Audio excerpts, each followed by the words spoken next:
Shabbat Shalom. My grandmother, may she rest in peace, loved birds. She had doves, she had ducks, she had pheasants, and most especially of all, she had chickens. I don't know quite why, but she loved chickens. And she had chickens of every variety you can imagine. I know probably when I say the word chicken, you all have the old McDonald version pop into your head. But let me tell you, those are not the only chickens in the world. Famously, as my mother points out, she had Hasidic chickens. That is to say, and I do not remember the particular breed, but it was a type of chicken that had a furry hat. Feathery hat, but it came down like a strimel around the top of their heads.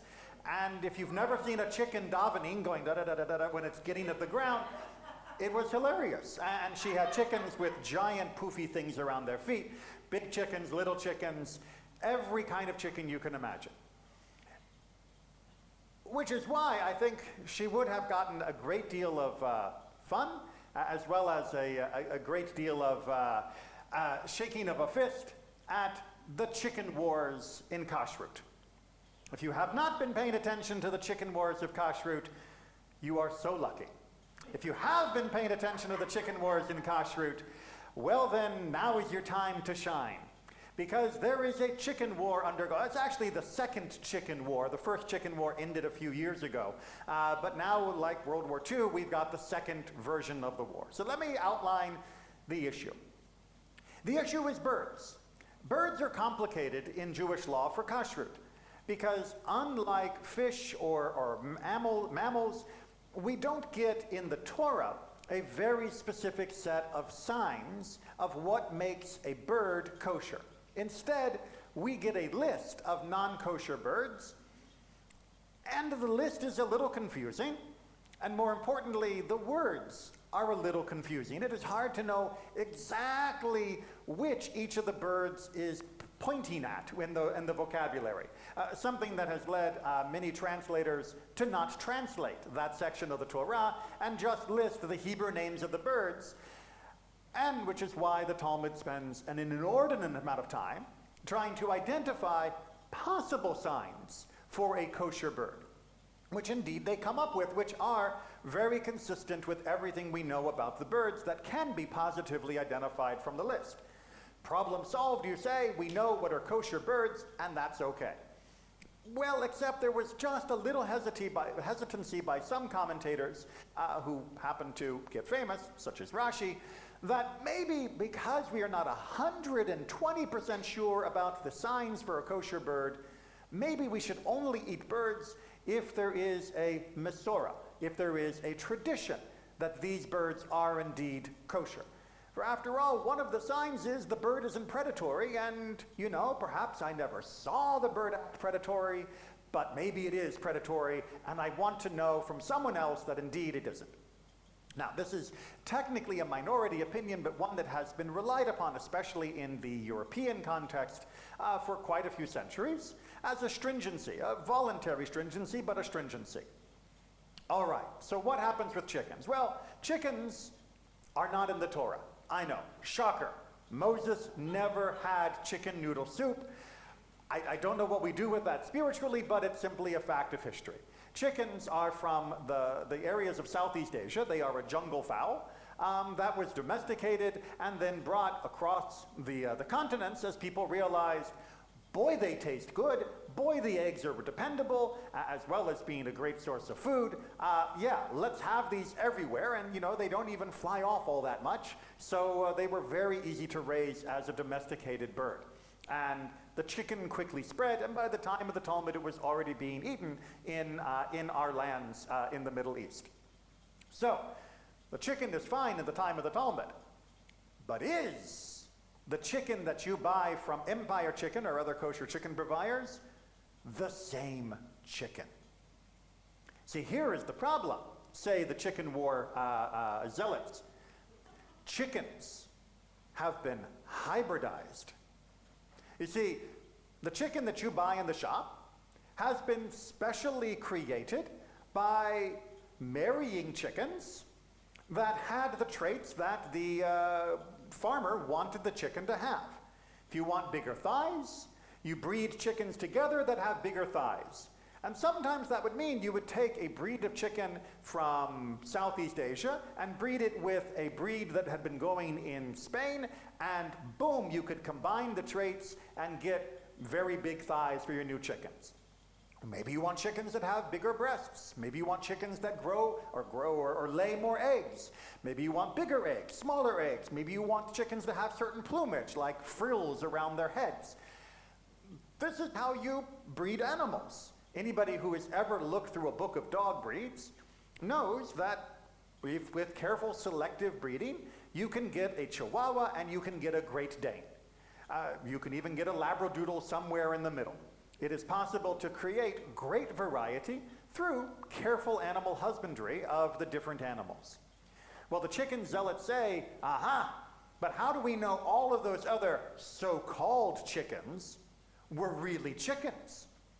Perhaps those weren't chickens that were breeding with the chickens, and therefore the offspring may not be kosher because we don't have a tradition of eating the hybridized offspring of these birds. Now, forget for a moment, if you want to, that Judaism holds that a non-kosher animal cannot have viable and fertile offspring with a kosher animal. Great rule of thumb, which does turn out to be true. But all the hybridized versions of chickens still meet all the criterias of being kosher. They don't trip any of the lines. They're not predatory. They don't have raptor claws. They're not going out there and doing all of the other things that are needed to become a non-kosher bird. There is no reason to doubt their kashrut. And yet, lurking in the back of this push for the current chicken is not kosher happened to be a large new chicken farm in Israel that was raising heritage chickens. Heritage chickens are the fancy word for the chicken breeds that existed before modern industrial farming, or the sheep breeds, or the goat breeds. That, you know, the goats we have, the sheep we have, the cow we have, those have been bred to make the most of our modern industrial agricultural practices. And so they have been selectively bred to do exactly what the machines want them to do in order to speed up production, slaughter, and such. Well, there is a fad, if you will, among people who want to be more in touch with the authentic animals of our ancestors to go and find species of these birds that are, or animals as well, that are heritage breeds, that are pre-industrial farming breeds. So, they found a breed of chicken in Belgium that they decided was the true chicken. They bred up thousands and thousands and thousands of them, and then quickly plastered all over the walls of Israel signs saying, all chickens aren't kosher except for this one. And then went into the market. It's a good little business, right? Declare all chickens not kosher, just so happen to have a monopoly on access to the only kosher chicken, profit. Unfortunately, all of the current chicken manufacturers were also the main suppliers of kashrut money for supervision to the Rabbanut in Israel, who quickly declared that not only are all chickens just fine, those chickens aren't kosher. Because I've never seen a chicken that looked like that before.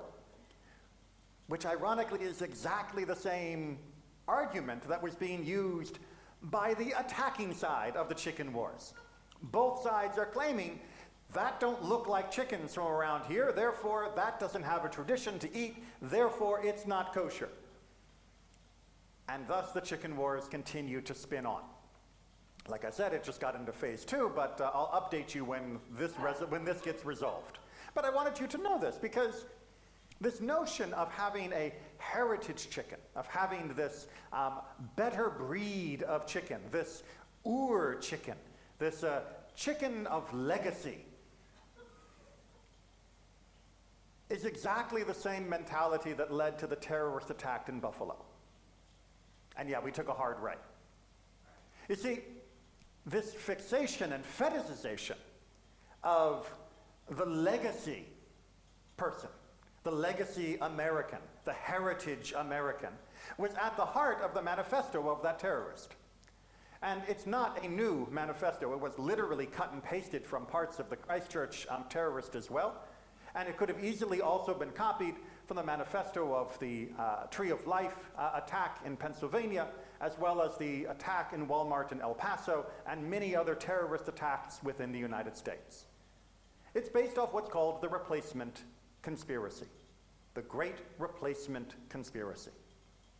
And you may not know this, but we're in charge of that conspiracy.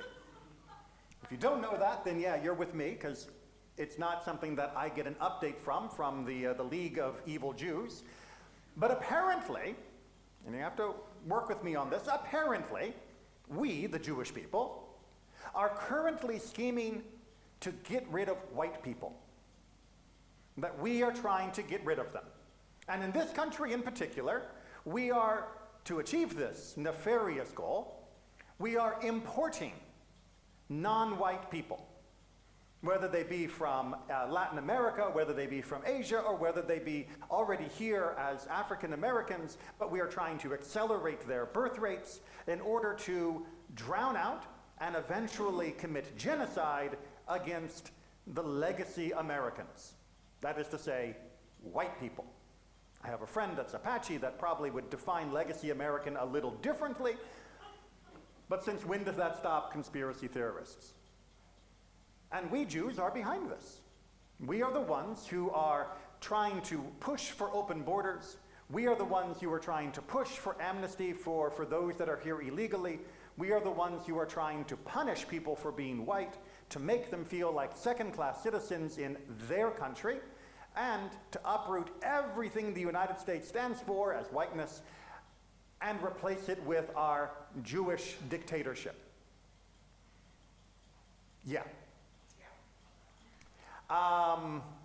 Okay, first of all, just in case you're wondering, not true. Just to have to go on record saying that, just in case there are people, who are going, well, he seems awfully familiar with the points of this. Not true. Second of all, not original. The idea that Jews are trying to take over, I mean, come on, guys. If you're going to come up with a completely crazy conspiracy, be a little bit more creative. The Jews have been taking over ever since St. Augustine. The Jews have been taking over since Ferdinand and Isabella. The Jews have been taking over since the Tsars. The Jews have been taking over since the KKK. We've always been taking over, and yet somehow we still don't seem to be in charge. This is just a similar theory that has been pushed around and around and around. Now, on the one hand, you might be thinking, well, it's, a little flattering that we are being cast in the role of global conspiracist, able to completely reshape the entire world population for our nefarious goals. On the other hand, I just want to point out that it is also incredibly insulting, which should not come as a surprise for a racist theory, to people of color. Because it's implying that for the replacement theory to work, you need a Jew at the top. Because you couldn't have a black come up with this kind of scheme. You couldn't have a Latin American come up with this kind of scheme. After all, the whole scheme is built around the idea that those are inferior breeds of human. Therefore, they have to put them at the bottom and can't allow them to be even imagined to have the kind of high intellectual capacity necessary for pulling off this kind of great scheme. So it is simultaneously insulting to us, simultaneously insulting to people of color, and quite frankly, simultaneously insulting to any white person who believes this, to their intelligence. So what do we do? Do we stop trying to replace white people? Sorry. We got to laugh a little bit, or else you just get so angry and so sad at this kind of concept. Because this is a real idea that has real consequences in the world. And I don't just mean the real consequences of the terrorist attacks in Buffalo, the Tree of Life, El Paso, and many other parts of the country. I mean, this has real implications in how people who might otherwise seem perfectly balanced and normal, approach questions of immigration, approach questions of intermarriage. And I don't mean intermarriage between a Jew and a non-Jew, I mean intermarriage in terms of crossing racial lines. Concept that I've even heard espoused by Jews as being troubling to them. This is an insidious idea that even if you file off the worst elements of anti-Semitism, even if you try to spray paint over the word Jew, the word elitist or globalist is still having real world effects and harm on the lives of people in this country and around the world. And it must be responded to because we are cast in the lead role. So it is up to us to respond to this. So how do we respond? First, very simple. Call it what it is. Boring, stupid anti-Semitism. That this is age-old, screed against the Jews, somehow conspiring from the shadows to take down people that have a more legitimate right to be where they are, and that the Jew, as the outsider, is the nefarious one. Call it what it is. Explain to people, look, this is not a new idea. People have been blaming the Jews for this for millions of years, feels like it, because we have always been a convenient target. Because we were kept as an outsider and we were deemed not legitimate members of that society. And so when something was wrong in that society, it was always easy to point at the Jew as being the source of the problem rather than pointing at the, society that had created the problem itself. It was very convenient and we were often the target of choice.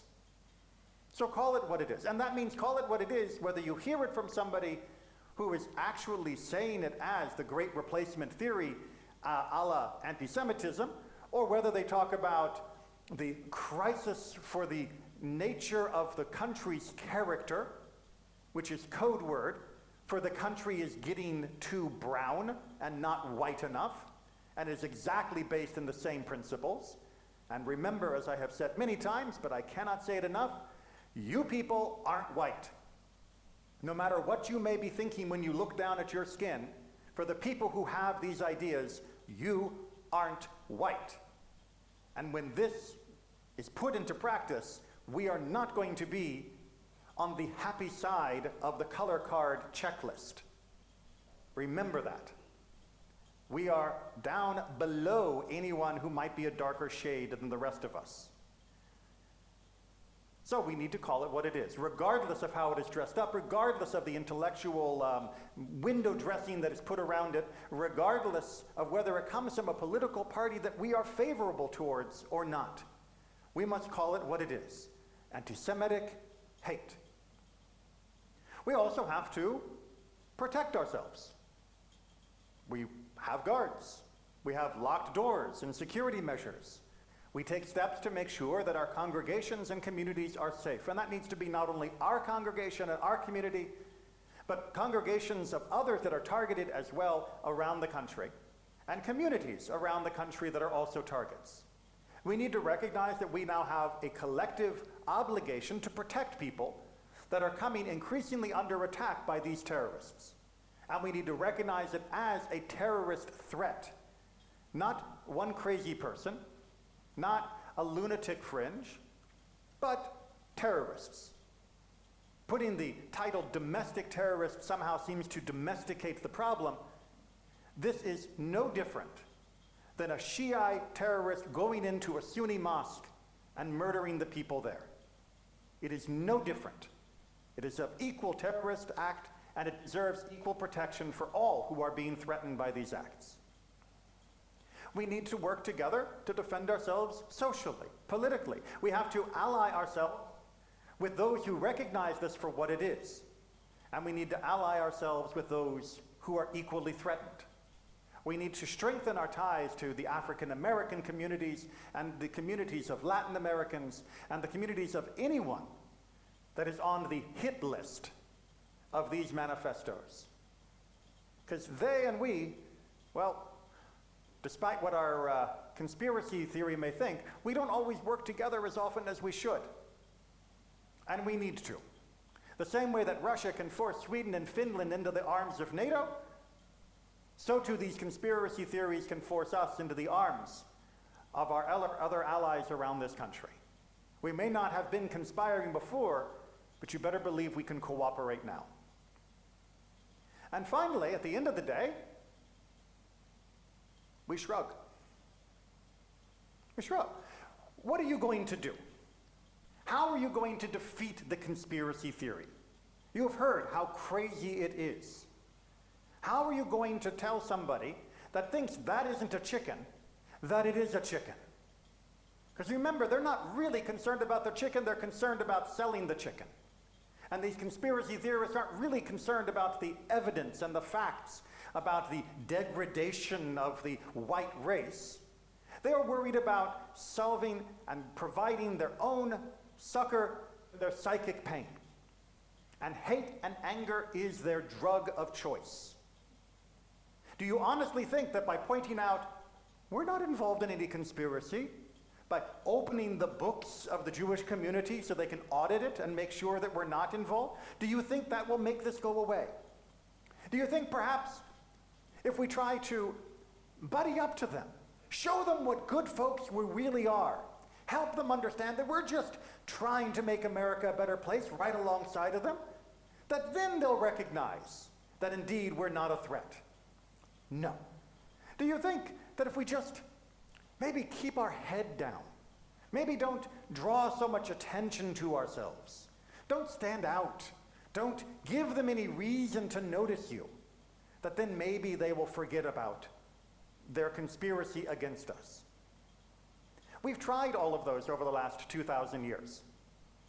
We've tried hiding, we've tried cooperating, we've tried being as open as possible, being as closed as possible. We have done all of these things for 2,000 years, and none of it works.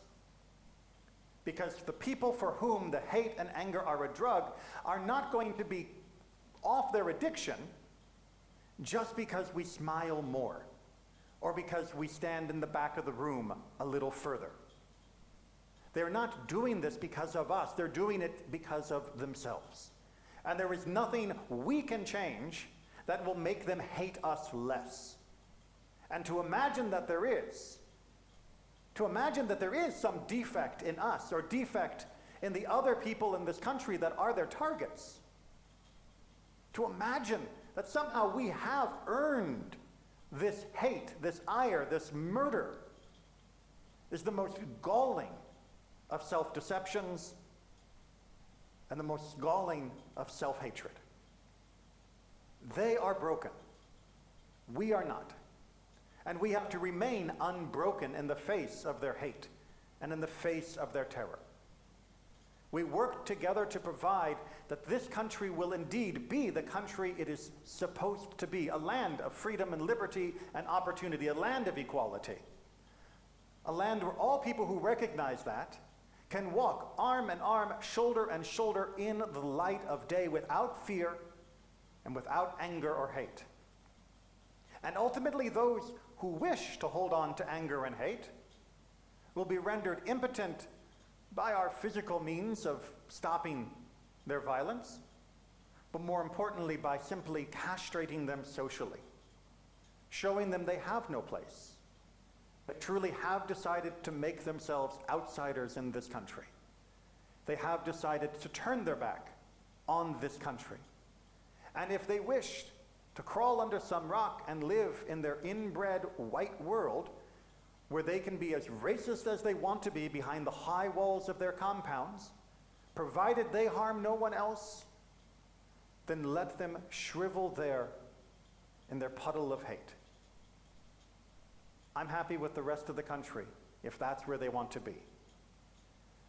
I am tired of pretending that somehow we can make this right, that somehow we can say the right words, and a person who is contemplating shooting up a supermarket will think twice because the rabbi gave a good sermon to him.